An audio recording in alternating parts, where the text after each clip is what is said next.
Je m'appelle Lohan, j'ai 23 ans et j'ai été licencié pour avoir utilisé ce GIF dans une conversation sur Teams. Lohan a été licencié début octobre de l'entreprise Concentrix. Selon lui, ce centre d'appel a mis fin à son contrat après qu'il ait envoyé une image animée d'Homer Simpson sur la messagerie Teams lors d'une conversation houleuse entre les salariés et le service RH. Le jour où j'ai utilisé ce GIF, donc le 26 septembre 2024, il y avait eu une communication de notre chef de service. C'était une conversation qui était sur Teams. Il nous avait indiqué qu'il y aurait un retard de paye le jour où la paye était censée arriver sur nos comptes. Donc les gens commençaient à être très en colère, à être indignés. Il y en a qui disaient qu'ils devaient faire le choix entre faire de l'essence et remplir leur frigo. Pour détendre l'atmosphère, j'ai décidé de mettre ce GIF, tout simplement, les RH le jour de paye avec le GIF d'Homer Simpson qui disparaît dans les buissons. Mais ma chef de service n'a pas du tout apprécié cette publication. Elle m'a pris à part et elle m'a indiqué que ma communication n'était pas professionnelle et que par conséquent, elle était obligée de le remonter au service RH. Elle m'a indiqué que le fait que je dise qu'on va manger du pain et de l'eau le week-end, ce n'est pas un problème, mais que la publication sur le service RH, ça ne se fait pas car ils y sont pour rien. Je me suis dit, ils ne vont pas me licencier pour un GIF. C'est pas possible.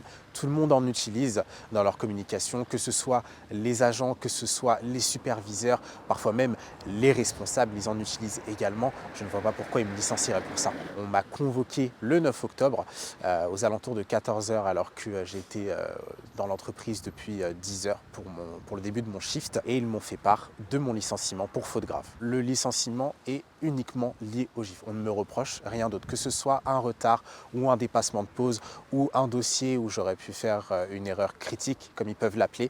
On ne m'a rien reproché de tout ça. Là-dedans, j'ai mon courrier de licenciement pour faute grave. Le GIF et le personnage de mère qui se cache dans la haie derrière lui. Il cible le service RH. J'ai donc reçu Lohan pour lui signifier qu'il ne peut pas écrire ceci, que ce n'est pas professionnel. Je précise que le service RH n'est pour rien dans le décalage des salaires et que cela est précisé dans le mail envoyé par la direction.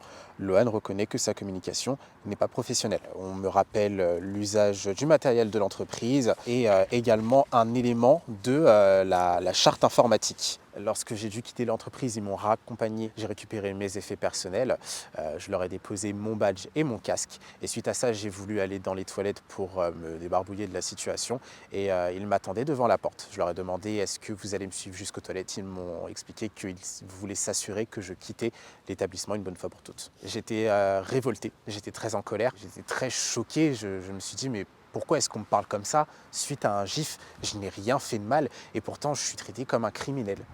Je me suis dit, c'est pas possible, il doit y avoir une autre raison. Je me suis dit, étant donné que j'ai déjà manifesté pour des mouvements sur le salaire, peut-être que c'est ça qui justifie mon licenciement, ou alors le fait que j'ai témoigné de façon anonyme via un CERFA pour dénoncer les risques psychosociaux qu'il pouvait avoir sur différents plateaux. Mais non, sur le courrier, c'était simplement pour le GIF. Donc je suis resté choqué et indigné. Ce que j'espère, ce serait de retrouver mon travail tout simplement, essayer de trouver un terrain d'entente et que je puisse avoir des réponses sur les vraies raisons de mon licenciement.